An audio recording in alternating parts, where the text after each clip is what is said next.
श्री राम। शंखनाद में आपका स्वागत है। अरविंद केजरीवाल का जेल से बाहर निकलने का सपना लगता है सपना ही रह जाएगा। सुप्रीम कोर्ट से 2 बार बिन मांगी जमानत पाने के बावजूद, जेल में अपनी जान खतरे में डालने के बावजूद, खाना न खाने और शुगर लेवल गिरा लेने के बावजूद भी अरविंद केजरीवाल जेल से बाहर नहीं आ पा रहे हैं। उन्होंने सोचा तो था कि अगर मेरी तबीयत कुछ इधर से उधर हो जाए तो मैं अस्पताल ही चला जाऊं, कम से कम तिहाड़ से बाहर जाने का तो मौका मिलेगा। लेकिन अब लगता है कि अरविंद केजरीवाल की एक ख्वाहिश फिलहाल तो अधूरी ही रह जाएगी और वो लंबे समय तक जेल में ही रहेंगे, क्योंकि अरविंद केजरीवाल की हिरासत एक बार फिर बढ़ गई है और उन्हें 8 अगस्त तक जेल में न्यायिक हिरासत में रहने को कोर्ट ने बोल दिया है। अब वो 8 अगस्त तक तिहाड़ जेल में ही रहेंगे और यहाँ तक कि उनके साथी मनीष सिसोदिया और के कविता भी 31 जुलाई तक जेल में ही रहेंगे। उनकी भी हिरासत बढ़ गई है। अरविंद केजरीवाल अब इस मामले में, शराब घोटाले में जितना इससे बचने की कोशिश करते हैं उतना ही इसमें फंसते जाते हैं और उन पर ईडी और सीबीआई ने इस तरह शिकंजा कस लिया है कि हिरासत से तो वह मुश्किल से निकलने से रहे और अगर किसी तरह जमानत मिल भी गई तो आगे चलकर उनकी दोबारा गिरफ्तारी हो सकती है, क्योंकि इस तरह के सबूत सामने आए हैं कि वो अरविंद केजरीवाल के लिए बड़ी मुश्किल बन सकते हैं। और जल्द ही अब इस मामले में ट्रायल भी शुरू होने वाला है, क्योंकि देखिए ईडी ने तो अपनी चार्जशीट जो है वो दायर कर ही दी है और उसमें अरविंद केजरीवाल को किंगपिन बताया है, आम आदमी पार्टी को भी आरोपी बनाया है, क्योंकि अरविंद केजरीवाल जो दोनों के ही मुखिया हैं, पार्टी और सरकार के, और जो सरकार ने घोटाले से जो पैसा कमाया जैसा कि आरोप है वो आम आदमी पार्टी ने खर्च किया, तो इसलिए आम आदमी पार्टी को भी आरोपी बनाया जा चुका है और जल्द ही ईडी अब इस मामले में ट्रायल शुरू करेगी और ये ईडी ने कहा भी है कि ट्रायल शुरू होने वाला है। और वहीं सीबीआई भी कह चुकी है कि अगले हफ्ते तक अंतिम चार्जशीट फाइल हो जाएगी और इस मामले में सबकी जांच हो चुकी है, सिर्फ अरविंद केजरीवाल की जांच बाकी है, उसके बाद ट्रायल शुरू हो जाएगा।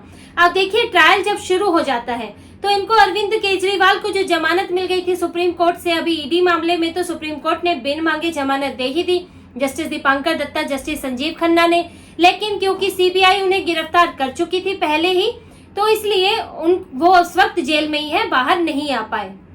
तो अगर वो अपनी जमानत, उनको ये वाली जमानत लागू तो है ही पहले से, और अगर उन्हें हाई कोर्ट से भी जमानत मिल जाती है, क्योंकि सीबीआई के मामले में हाई कोर्ट इस वक्त जमानत पर आगे चर्चा कर सकता है, दलील सुन सकता है, क्योंकि हाई कोर्ट में उनका मामला चल रहा है, सीबीआई की गिरफ्तारी को चुनौती दी है और साथ ही कोर्ट ने ये कहा है, बिन मांगे कहा है कि आप जमानत पर भी यहाँ मुकदमा चला सकते हैं, अर्जी दायर कर सकते हैं। तो 29 जुलाई का समय है जब गिरफ्तारी पर जो हाईकोर्ट ने फैसला लिया है, सुरक्षित रखा है, वो फैसला आएगा और साथ में जमानत पर भी उस वक्त दलीलें दी जाएंगी, जिरह होगी।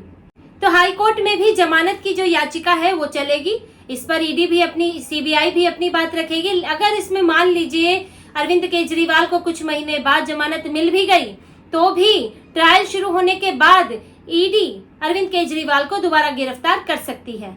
कोर्ट ने उन्हें अंतरिम जमानत दी है, सुप्रीम कोर्ट से भी अंतरिम जमानत मिली है।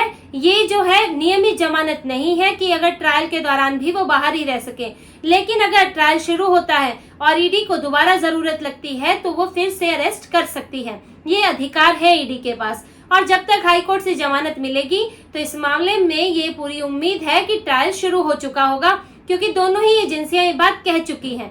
और अरविंद केजरीवाल के लिए अभी तो खैर जमानत भी मुश्किल है, क्योंकि सीबीआई ने कुछ नए सबूत दिए हैं और ये सबूत अरविंद केजरीवाल पर भारी पड़ने वाले हैं, क्योंकि इससे साउथ लॉबी, अरविंद केजरीवाल, के कविता, इन सब का पूरा लिंक जुड़ता है।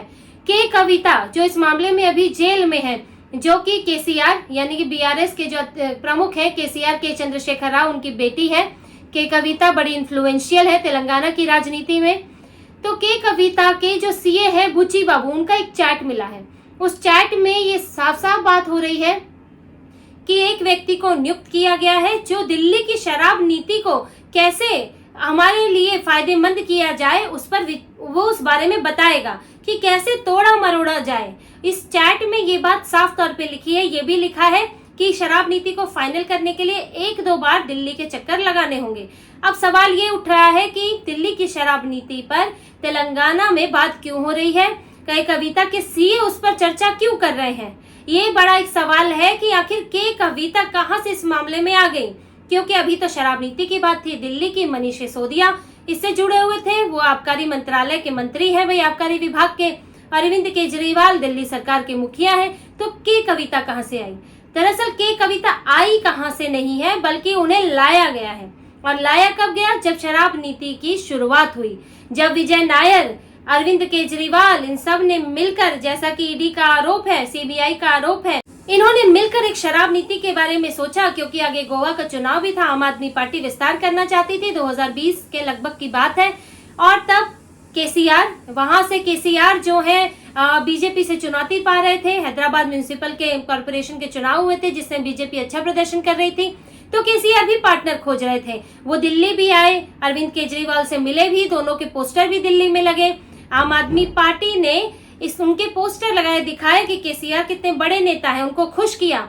और फिर उनके जरिए साउथ लॉबी तक पहुंचे, क्योंकि विजय नायर ने कहा था कि साउथ लॉबी, ये बड़ा जो करप्शन का पैसा 100 करोड़ है, वो उस पाने में मदद कर सकती है, साउथ लॉबी से पैसा आ सकता है। तो वहां तेलंगाना में संपर्क किया गया के कविता ने, वहां से मंगुटा रेड्डी उसमें शामिल हुए, शराब कारोबारी भी है, नेता भी है। इसके बाद शरद चंद्र रेड्डी शामिल हुए, अरविंदो फार्मा के मालिक, जो भी गवाह बन गए हैं, मंगुटा रेड्डी भी गवाह बन गए हैं, जिन्होंने बताया कि हमसे 25-25 करोड़ रुपए लिए गए इस मामले में कि किकबैक मनी देनी है आम आदमी पार्टी को। और वो पैसा आगे जाके गोवा पहुंचा, उसको भी पहुंचाने में अभिषेक पोइनपल्ली का नाम है। तो ये जो चैट सामने आई है, ये दिखाती है कि तेलंगाना में दिल्ली की आबकारी नीति पर, शराब नीति पर चर्चा हो रही थी। और वो चर्चा करवा कौन रहा था? कि कविता किससे जुड़ी थी? वो यहाँ दिल्ली के नेताओं से जुड़ी थी, आम आदमी पार्टी के, जिसमें कि मनीष सिसोदिया और अरविंद केजरीवाल का नाम मुख्य तौर से शामिल है। तो ये जो पूरे सबूत, इस तरह के कई सबूत हैं, कई गवाह हैं, 8-10 इस मामले में तो गवाह हैं जो पूरी कहानी बता चुके हैं। तो ये शिकंजा बड़ा कसा हुआ है अरविंद केजरीवाल पर। और देखिए, वो दोनों तरफ से फंस रहे हैं। ईडी एक अलग मामला चलाएगी मनी लॉन्ड्रिंग का, और उनके ऊपर मनी लॉन्ड्रिंग के आरोप है। घोटाला एक ही है, लेकिन आरोप अलग है।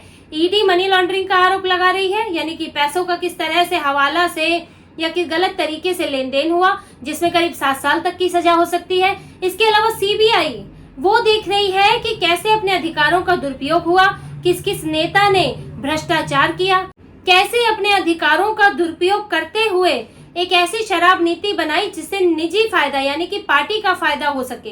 तो सीबीआई इस मामले को देख रही है कि भ्रष्टाचार कैसे हुआ, उसमें भ्रष्टाचार के तहत सजा दी जाएगी। और ईडी मनी लॉन्ड्रिंग देख रही है कि पैसों का लेन देन कैसे हुआ, पैसा भारत में गया कि भारत के बाहर भी गया, क्या सिर्फ पार्टी में इस्तेमाल हुआ या फिर किसी ने निजी तौर पर अपने स्विस बैंक अकाउंट में भी रखा है। ये तो आगे पता चलेगा, क्योंकि 45 करोड़ तो गोवा के चुनाव में खर्च हुए हैं। इसके तो नोटों के सबूत भी मिल गए हैं।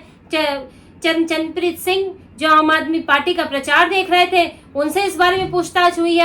ये तक सामने आया है कि चरणप्रीत सिंह ने आम आदमी पार्टी के नेताओं अरविंद केजरीवाल के लिए भी एक बड़े होटल में कमरा बुक कराया था और उसका पैसा दिया था अपने अकाउंट से। उनके अकाउंट में पैसा कहां से आया, चरणप्रीत सिंह ये बता नहीं पा रहे हैं। तो ये सारी जो कड़ियां हैं, ये खुल चुकी हैं और सीबीआई ये पूरी कहानी ये चार्जशीट में दर्ज कर चुकी है, ईडी दर्ज कर चुकी है। और जल्द ही इस मामले में ट्रायल शुरू हो जाएगा और तब इन तीनों के लिए यहाँ से निकलना बड़ा मुश्किल होगा, क्योंकि अभी देखिए मनीष सिसोदिया के कविता कहते हैं कि हम तो लंबे समय से जेल में बंद हैं, अभी तक ट्रायल शुरू नहीं हुआ है। जबकि ईडी का ये कहना है कि ये लोग बार बार अड़ंगा लगा रहे हैं, हमारे एक आदमी को तो कोर्ट में ही बैठना पड़ता है, क्योंकि हर दिन कोई नई याचिका लगती है, कभी गिरफ्तारी को चुनौती, कभी जमानत, कभी क्यूरेटिव पिटीशन, कभी रिव्यू पिटीशन लगती है। तो हमारे जो जांच अधिकारी हैं उनको तो यहाँ बैठना ही पड़ता है, कोर्ट में जवाब देने के लिए वकील के साथ बैठना पड़ता है।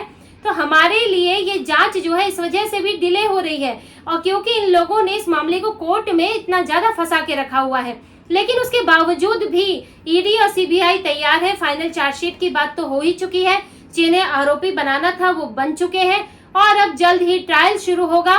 और अरविंद केजरीवाल और मनीष सिसोदिया के कविता ये जो सोच रहे हैं कि हम डिले का बहाना करके या सेहत का बहाना करके किसी तरह बाहर आ जाएं, तो वो अब होना मुश्किल लग रहा है। आम आदमी पार्टी चाहे अब कितने भी बहाने कर ले कि अरविंद केजरीवाल को खाना नहीं मिल रहा है, उनकी तबीयत खराब हो रही है, दवाई नहीं मिल रही है, लेकिन अब ये सब चीजें जमानत में काम नहीं आने वाली है और ये अरविंद केजरीवाल देख भी चुके हैं। और अब जो ट्रायल देर में हो रही है इसका कोई बहाना लगाया जा सकता है, जो कि सुप्रीम कोर्ट ने भी बेल देते हुए कहा कि 90 दिनों से जेल में है तो उनको कैसे वो अब यहाँ रहे, उनको जो है राइट टू लाइफ है, उनको बाहर जाना चाहिए। तो अब ये भी खत्म होने वाला है क्योंकि ट्रायल शुरू होगा। अगर बाहर भी गए तो दोबारा गिरफ्तार हो जाएंगे, नहीं तो गिरफ्तार रखने के उसमें दूसरे कारण होंगे। लेकिन अरविंद केजरीवाल अब किसी भी स्थिति में जल्द ही जेल से बाहर नहीं आने वाले हैं। तो इसी तरह की और खबरें और विश्लेषण आपके लिए लाते रहेंगे। हमसे जुड़े रहिए, सब्सक्राइब कीजिए, कमेंट कीजिए। बहुत बहुत धन्यवाद। जय श्री राम।